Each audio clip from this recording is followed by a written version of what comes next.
What we do basically is electricity data intelligence. What does that mean? What we mean by that is it's been, what, over 100 years since the first electric network was laid out in Edison and then Harding.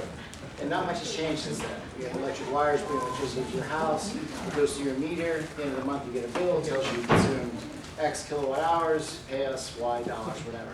But you really don't know what devices consume how much electricity. So our business is all about figuring out which devices, which appliances are consuming how much electricity and how, when, and why. So,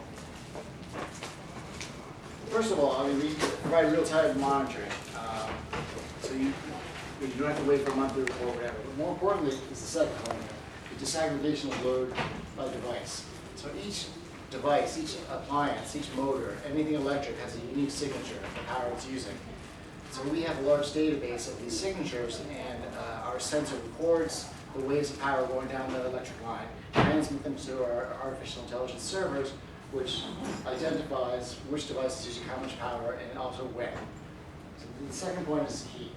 And so why is this important? How is this valuable?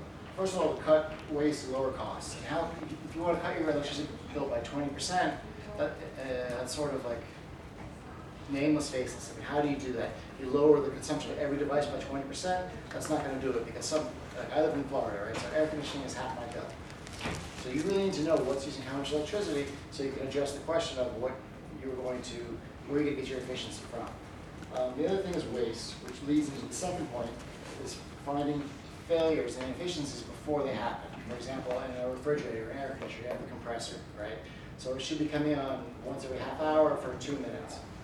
If it's coming on every 2 minutes for 30 seconds and switching off, something is wrong. I mean, it's incredibly inefficient, you're wasting a lot of electricity, and you're going to blow out the compressor, you're going to wind up replacing it and getting an electrician out, and it's going to be a whole production and $1,000, whatever.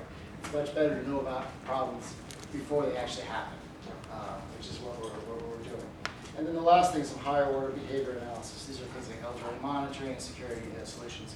We have time to mention that. So the sensors, we make it's end-to-end what we do. So we make the full spectrum. So we make the sensor. So this is the sensor. This is the whole thing. There's one tiny little sensor that's the size and shape of a 20-amp circuit breaker, deliberately designed this way. There's no mounting hardware. It simply clicks right into the rail holding the other circuit breakers. You can see this here.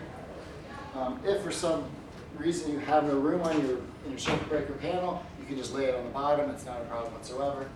It attaches to the main electric lines with CT clamps or little currency transformers. They're just plastic. They open up and they go around the main electrical line.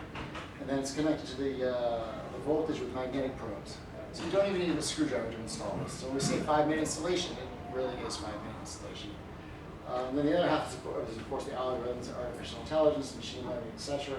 that takes the data from the sensor and analyzes it. By the way, the data goes from the sensor to the servers via Wi-Fi or LTE. I think 99% of what we've installed is Wi-Fi just because it's easier and cheaper, but we do have that LTE version for some applications. So this is just a schematic. What's important to remember is that businesses, households, buildings, it doesn't matter. We make one sensor for everything. And for your whole apartment or for an average size house, all you need is one sensor. One sensor covers the whole house. In a building, we'll look at later, a BP gas station retail complex. That's huge. That requires 20 sensors. But in general, any house, apartment, one sensor. I also mentioned we can take smart meter data. We'd rather you buy, of course, the hardware and the software, but if you already have smart meters installed, we will take your data and just use our software. The results are not as good, but they're still pretty good. And then the output, the dashboard for business, commercial, and industrial use. The app is for smart home application. And if you want to use your own apps or your own dashboards, we're happy to give you the data as well. This is just, again, summarizing what we talked about before. I mean, when we say 5-minute installation, it really is 5-minute installation. No cutting of wires, no unscrewing of terminal posts, nothing. Wi-Fi GSM, very expensive. This is a 3-phase sensor. We sell for $130, plus $60 per year per sensor for the artificial intelligence. So that's a pretty low price point. High frequency sampling, typically at 2.7 kilohertz. So the data you're getting is much more granular than any smart meter will provide. We're based in London, but we've installed sensors all over the world. I mean, I would say probably 3/4 are in Europe, but there are sensors here in the United States, Japan, Russia, South America. So anyway, moving forward. So this is I'll split into two basic use cases. One is sort of a smart home kind of thing. The other one's more commercial, industrial, retail, etc. So on the smart home, the data is through an app. And again, you can see what's unique about this is it's telling you that your electric vehicle is using 34% of your electricity, but it gives you dollar terms, kilowatt hours, and percentages. So you don't